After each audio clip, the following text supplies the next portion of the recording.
Rajahmundry MP seat విషయంలో తనకు మొదటి నుంచి క్లారిటీ ఉందంటున్నారు వైసీపీ ఎంపీ అభ్యర్థి గూడూరు శ్రీనివాస్. తనను ఎంపీగా పోటీ చేయాల్సిందిగా అధినేత జగన్ మొదటి నుంచి కోరారని స్పష్టం చేశారాయన. రాజకీయాలు అంటే కేవలం ఆరోపణలు మాత్రమే కాదని అభివృద్ధి కూడా చేయగలుగుతామన్న వైసీపీ ఎంపీ అభ్యర్థి గూడూరు శ్రీనివాస్తో మా ప్రతినిధి రాజేష్ ఫేస్ టు ఫేస్. నుంచి వైఎస్ఆర్సీపీ డాక్టర్ గూడూరు శ్రీనివాస్ను ప్రకటిస్తూ రాత్రి ఒక నిర్ణయం తీసుకుంది. దీంతో రాజమండ్రిలోని పార్టీ శ్రేణులందరూ ఉత్సాహంగా అనిపించింది. నేను రాత్రి పార్టీ శ్రేణులందరూ సంబరాలు జరుపుకునే ప్రస్తుతం మనతో ఉన్నారు. ఆయన అడిగి మరిన్ని తెలుసుకునే ప్రయత్నం చేద్దాం. సార్ చెప్పండి, పార్టీ ఎంతకాలకు సస్పెన్స్ తెరవేడిందంటారా? మీరు ఎంపీగా వెళ్తారా, ఎమ్మెల్యేగా వెళ్తారా అనేది పెద్ద క్వశ్చన్గా మారింది. చివరికి ఎంపీగా చెప్తున్నారు మీరు. అంటే గతంలో ముఖ్యమంత్రి గారు జూలై 3న పిలిచారు. అప్పుడు ఎంపీకి వెళ్ళాలి అని చెప్పేసి నాకు చెప్పారు. అప్పుడు కూడా భర్త గారు ఎమ్మెల్యేకి వెళ్తారని. మాకు సస్పెన్స్ లేదు, ప్రజల్లో ఉంది అది. అది ఈరోజు ప్రజలందరికీ తెలిసింది. బట్ పార్టీ క్లియర్గా ఉంది, క్యాండిడేట్స్ మేమిద్దరం కూడా క్లియర్గా ఉన్నాం మైండ్లో. అంటే ఇక్కడ మీరు సిటీ కోఆర్డినేటర్గానే ముందు బాధ్యతలు స్వీకరించారు, అక్కడి నుంచి అలాగే పనిచేసుకుంటూ వెళ్ళారు. దాంతో మీరు సిటీ నుంచి పోటీ చేస్తారనేది వచ్చింది. సడన్గా ఎంపీ వచ్చిందంటారా? లేదు సార్, సిటీ కోఆర్డినేటర్ అప్పట్లో ఎవరు లేకపోవడం వల్ల సిటీ చూడమని చెప్పారు ఇనీషియల్గా. అంతేగాని ఫస్ట్ నుంచి కూడా వారు ఎప్పుడు కూడా పార్లమెంట్గానే అడిగారు సార్. వారు రాజమండ్రి పార్లమెంట్ పరిధిలో 7 కాన్స్టిట్యున్సీల్లో మీకున్న పరిచయాలు ఏంటి, ఎలా ముందుకు వెళ్తారు, అసలు పార్టీని ఎలా ముందుకు తీసుకెళ్తారు? సార్, నేను మోర్ దాన్ 20 years నుంచి రాజమండ్రిలో ప్రాక్టీస్ చేస్తున్నాను డాక్టర్గా. మా దేవాంచర్లో పెద్ద హాస్పిటల్ ఉంది, ఇక్కడ కూడా తిలక్ రోడ్లో కూడా హాస్పిటల్ ఉంది. ఈ రాజమండ్రి నియోజకవర్గంలోని ప్రజలందరూ కూడా సన్నిహిత సంబంధాలు ఉన్నాయి. అదేవిధంగా పార్టీ నాయకులందరితో కూడా, ప్రతిపక్ష నాయకులతో కూడా మంచి సంబంధాలు ఉన్నాయి. నాన్ కాంట్రవర్షియల్గా ఉంటాను నేను ఇప్పుడు కూడా.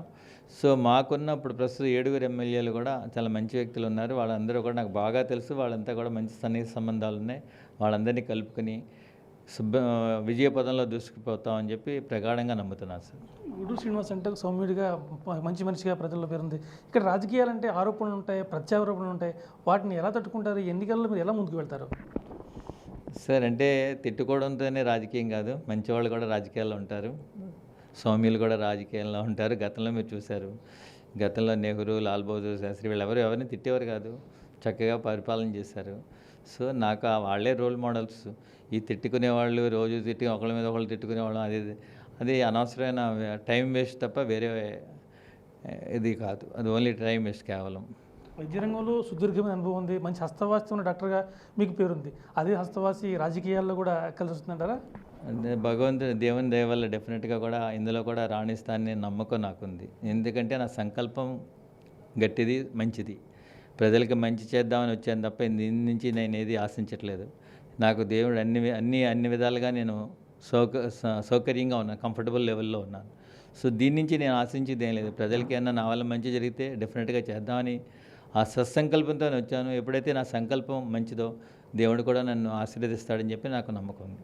రాజమండ్రి పార్లమెంటరీపై మీకున్న అవగాహన ఏంటి? ఇక్కడ ఉన్న పార్లమెంట్ పరిధిలో ఉన్న ప్రధాన సమస్యలు ఏమన్నా గుర్తించారా? వాటిని వస్తే అధికారంలోకి వస్తే దాన్ని ఎలా తీర్చగలుగుతారు? అంటే ట్రాఫిక్ సమస్య ఉందండి. కొంచెం సుమారుగా ఇంకా 6 ఫ్లైఓవర్స్ పెండింగ్లో ఉన్నాయి మనకి.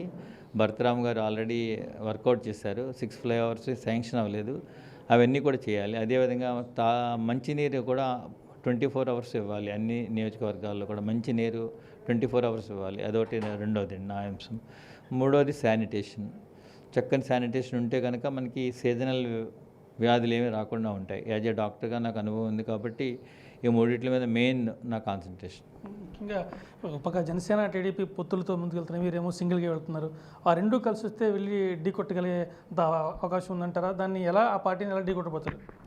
సార్, మా ప్రభుత్వం జగన్మోహన్ రెడ్డి గారు బీసీలకి అత్యధిక ప్రాధాన్యత ఇస్తున్నారు. అదేవిధంగా సంక్షేమం చేశారు, మంచి సంక్షేమం. 33 పథకాలతోటి సుమారుగా 2,30,00,000 మందికి సంక్షేమ పథకాలు అందిస్తున్నాం.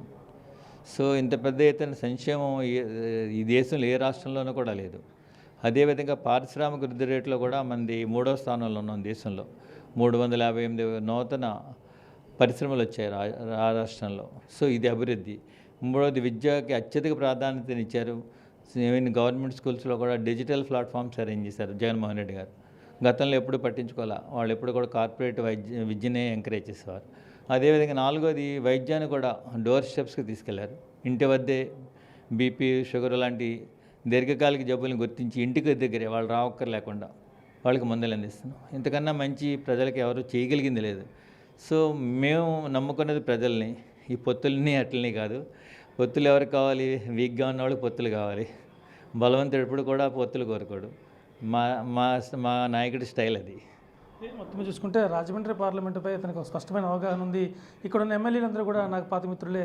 దాంతోపాటు వైద్య రంగంలో నాకున్న అనుభవం, నాకున్న పరిచయాలు కూడా ఖచ్చితంగా ఇక్కడి నుంచి గెలిపిస్తాయని ధీమా ఆయనలో వ్యక్తమవుతుంది. కెమెరామెన్ రవిశంకర్తో రాజేష్, బిగ్ టీవీ, రాజమహేంద్రవరం.